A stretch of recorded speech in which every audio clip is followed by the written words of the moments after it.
ini disebut dengan Wahabi. Apa Wahabi itu? Mesti ditanya kepada orang yang nanya ini, apa Wahabi itu?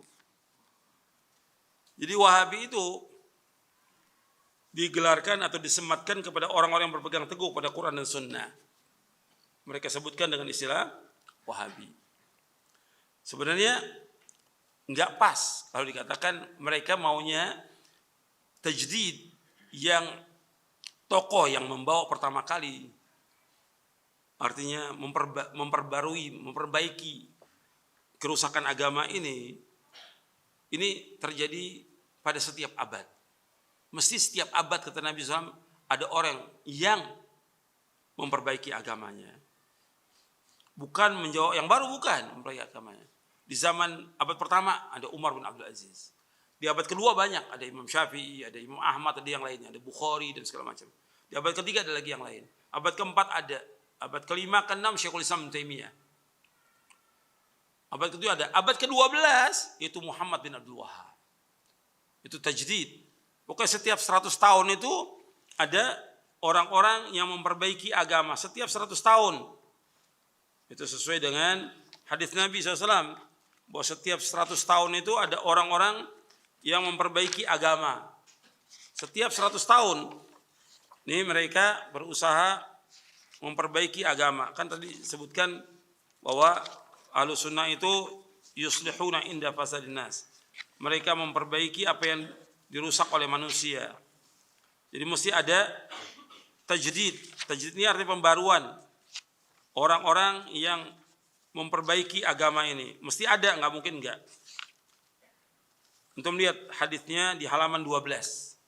Halaman 12. Nabi bersabda SAW, Innallaha yab'atsu lihadil ummati ala ra'si kulli mi'ati sanatin man yujaddidu laha dinaha.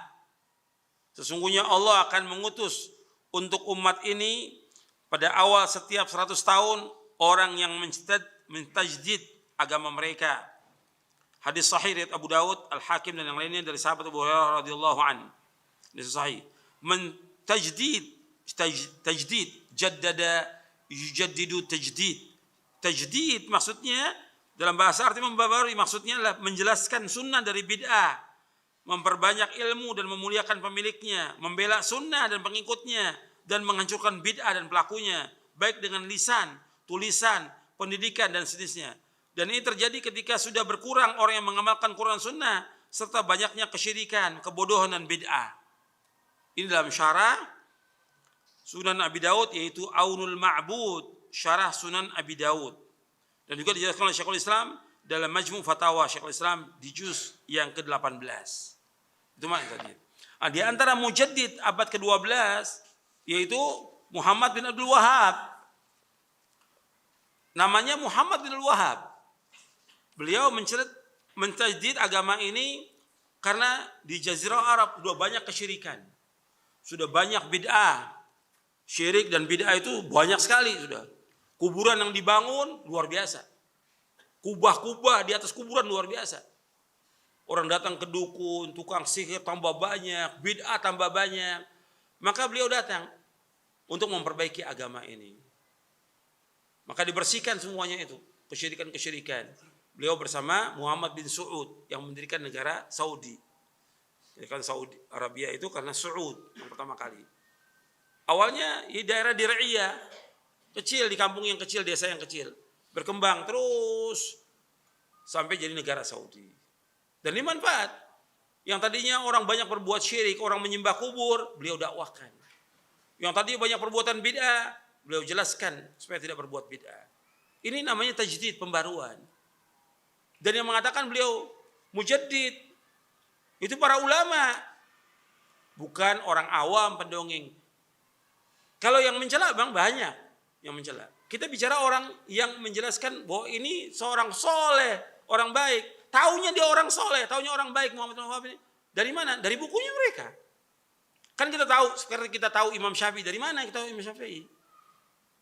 Dari bukunya Al-Om, Ar-Risalah. Nggak ada yang terluput itu.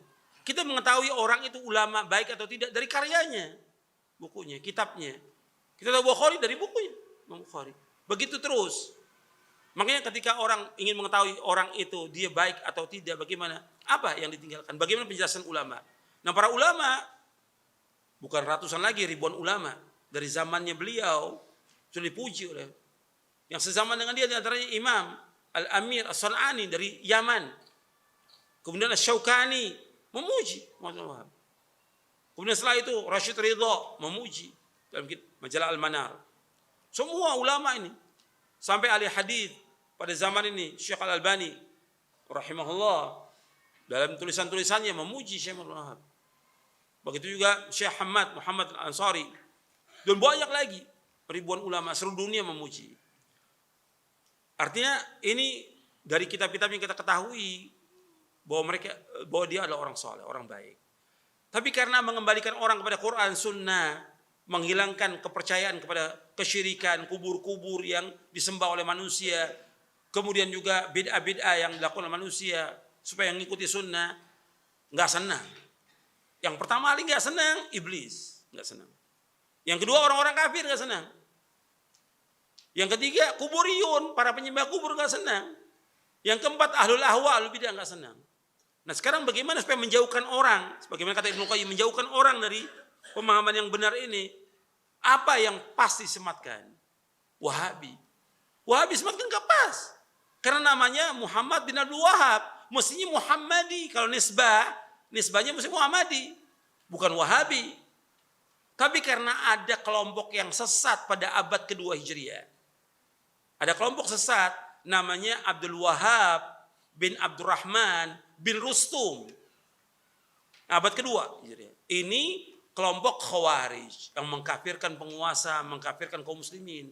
Dan dia punya daulah. Di mana tempatnya dia? Di Maroko dan Aljazair. Ini Abdul Wahab bin Abdurrahman bin Rustum. Para ulama sudah mentahdir orang ini. Dengan apa? Istilah Wahabi. Abad kedua. Syekh Muhammad bin Abdul Wahab abad keberapa? Abad 12. Beda 10 abad. Nah ini pasti disematkan ini. Untuk menjauhkan manusia. Disebutkan Wahabi. Muslim Muhammadi. Nggak pas dengan katakan Wahabi. Jadi Wahabi itu pas untuk yang tadi betul. Yaitu Abdul Wahab bin Abdurrahman bin Rustum. Ibadi. Ibadi itu satu firqah sekte dari Khawarij. Ibadiyah. Abad kedua. Disesatkan oleh para ulama. Nah sekarang dipakailah untuk menjauhkan manusia dari agama yang hak ini. Diistilahkan dengan Wahabi. Kalau mau, ini sudah disematkan. Dari mulai Syekh Muhammad bin Abdul Wahab mendakwakan dakwah tauhid, dakwah sunnah. Ini sudah disematkan oleh apa? Oleh para penjajah. Penjajah Inggris, Perancis dan yang lainnya menyematkan ini. Ini hati-hati Wahabi. Ditulis buku-buku. Di antara menolak dakwah ini ya saudaranya Syekh Sulaiman bin Abdul Wahab. Ini musuh benar dengan dan wajar dalam dakwah itu ada yang memusuhi dari keluarga, wajar. Nabi Muhammad SAW dimusuhi oleh siapa? Pamannya siapa?